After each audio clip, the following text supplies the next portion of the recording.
आप सभी को प्रेज द लॉर्ड, जय मसीह की। आइए अपने दिन की शुरुआत परमेश्वर के वचन के साथ करें। आज का वचन भजन संहिता 103 और उसका दूसरा पद।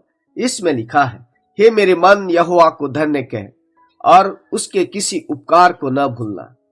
प्रिय, परमेश्वर को धन्यवाद देने की शुरुआत सर्वप्रथम अपने आप से अर्थात अपने अंदर से होनी चाहिए, क्योंकि अक्सर हम होठों से ही परमेश्वर का आदर करते हैं, उसको धन्यवाद देते हैं, परंतु हमारा दिल परमेश्वर से कोसों दूर रहता है। प्रियो, क्या हमने कभी उन उपकारों के बारे में सोचा है जो परमेश्वर ने हम पर किए हैं? परमेश्वर ने हमें उत्तम स्वास्थ्य, रहने के लिए घर, प्रतिदिन का भोजन, पहनने को वस्त्र दी है।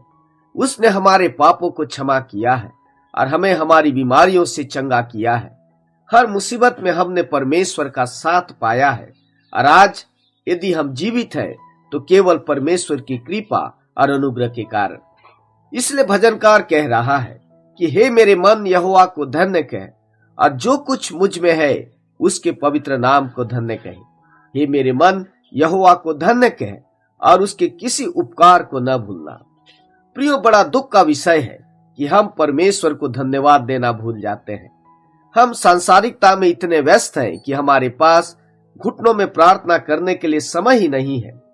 हो सकता है हमने कई दिनों से परमेश्वर के वचनों को पढ़ा ही नहीं है और उससे प्रार्थना की ही नहीं है। यह भी हो सकता है कि हम केवल दूसरों को दिखाने के लिए ही लंबी लंबी प्रार्थनाएं करते हो, परंतु हम में नम्रता की भारी कमी पाई जाती है।